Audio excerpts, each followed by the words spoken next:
ქართველი პოეტისა და მთარგმნელის პოლიციელზე თავდასხმაში ბრალდებული ზვიად რატიანის განაჩენი 9 ოქტომბერს გამოცხადდება. ამავე დღეს საბოლოო სიტყვით ისარგებლებს თავად რატიანი. ზვიად რატიანს პოლიციელისთვის სილის გაწვნის გამო ბრალი სისხლის სამართლის კოდექსის 353 პრიმა მუხლით აქვს წარდგენილი, რაც 4-დან 7 წლამდე თავისუფლების აღკვეთას ითვალისწინებს. რატიანი პოლიციელისთვის სილის გაწვნას აღიარებს, თუმცა თავდასხმას არა. დღეს დასკვნითი სიტყვით დაცვის მხარე მისარგებლა. დაცვის მხარე ამბობს, რომ პოეტის ქმედება სპონტანური სიმბოლური ჟესტი იყო და მიუხედავად იმისა, რა ინტერპრეტაცია ექნება გაწნილ სილას პოლიციელისთვის, ამით არც ქმედების ინტენსივობა და არც ქმედების მოტივაცია არ იცვლება. ადვოკატების თქმით, რატიანის მიზანი არა პოლიციის თანამშრომლისთვის უფლებამოსილების განხორციელების პროცესში ხელი შეშლა, არამედ მოძალადე საპოლიციო სისტემის მიმართ სიმბოლური აქტის დაფიქსირება იყო. ჩვენ ვისაუბრეთ დასკვნით სიტყვაში იმ გარემოებებზე, რის გამოც შეიძლება არ შეიძლება რომ ზვიად რატიანის ქმედება შეფასდეს პოლიციაზე თავდასხმად.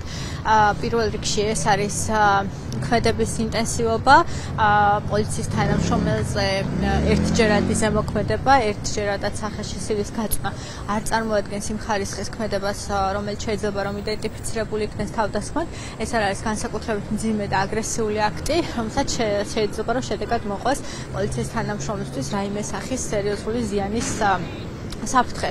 სწორედ ეს ამ გარემოებებზე ვის გათვალისწინებით არაერთი სასამართლო გადაწყვეტილება არსებობს, სადაც საერთო სასამართლოებმა პირდაპირ თქვეს და განმარტეს, რომ სისხლის სამართლის კოდექსის 353 პრიმა მუხლით გათვალისწინებული დანაშაულის დადასტურებისთვის აუცილებელი არის დასტურდებოდეს, რომ ქმედება იყო ძალადობრივი და განსაკუთრებით აგრესიული აქტი.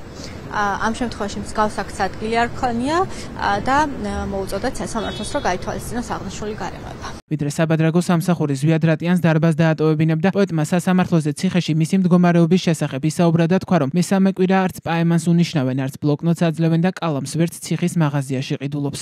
ბოლო სიტყვებში, როდეს რაც მოვისმინეთ ზვიადისგან, მან იხელთა ასე ვთქვა დროით, რომ ეთქვა ჩვენთვის რა მძიმე პირობებში უწევს მას საკანში ყოფნა, სადაც მისი უფლებები იზღუდება და ყველაზე მთავარი რაც არის, როდესაც პოეტს თურმე უზღუდავენ წვდომას ფურცელთან და კალამთან. ეს არის, რა თქმა უნდა, პირდაპირ სახის წამება ადამიანის, რომელსაც პირდაპირ საქმიანობა აქვს, სწორედ ეს. აქედან გამომდინარე, მან თქვა, რომ უზღუდავენ პაემნებს, უზღუდავენ კალამს და ფურცელს, თითქოს ის იყო სასტიკი ბოროტმოქმედი, ხო?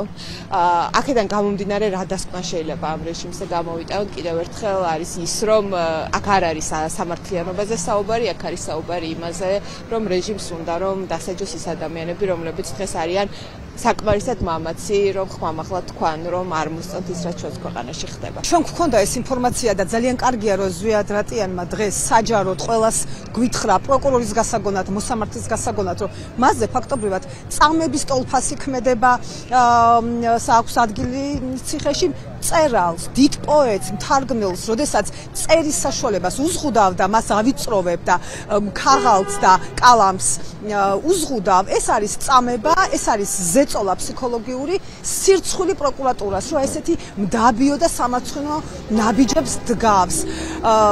აუცილებლად მინდა ხაზი გაუსვა იმას, რომ დღეს ქალბატონმა მარიამ პატარიძემ ძალიან სწორედ აღნიშნა, რომ ზვიად რატიანის საქმეს არ დაივიწყებენ და ამ საქმეში სიმბოლოებს ექნება თავისი ფასი. იმედი მაქვს, რომ 9 ოქტომბერს მოსამართლე მიიღებს მეტნაკლებად ღირსეულ გადაწყვეტილებას და არ შეასრულებს იმ ბინძურ დავალებას, რასაც რეჟიმი მისგან ელისყენს. მოგვიანებით სპეციალურმა პენიტენციურმა სამსახურმა განცხადება გაავრცელა, რომელშიც ნათქვამია, რომ ზვიად რატიანის მიერ გავრცელებული ინფორმაცია, რომ მას დაწესებულებაში შეზღუდული აქვს პაემნით სარგებლობის უფლება, რეალობას არ შეესაბამება და სიცრუეა. რაც შეეხება ბლოკნოტსა და კალამს იუსტიციის სამინისტროს პრესასთან ურთიერთობის სამსახურში, ონლაინ მედია პუბლიკას უთხრეს, რომ დაწესებულებაში ამანათის სახით საწერი და სახატავი საშუალებების შეგზავნას კანონმდებლობა არ ითვალისწინებს და თითოეულ ბრალდებულს დაწესებულების ტერიტორიაზე არსებულ მაღაზიაში შეუძლია მისთვის სასურველი საწერი და სახატავი საშუალებები შეიძინოს.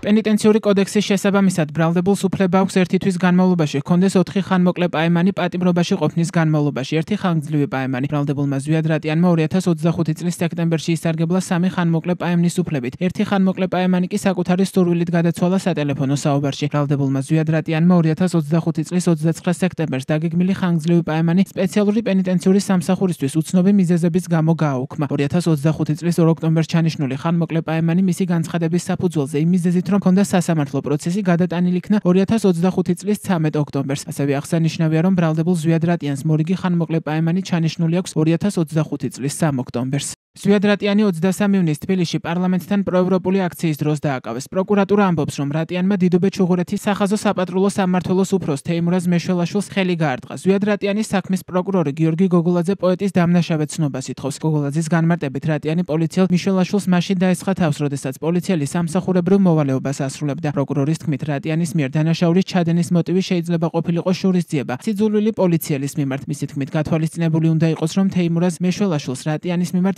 პრეტენზია გააჩნია და განაჩენი მკაცრი უნდა იყოს.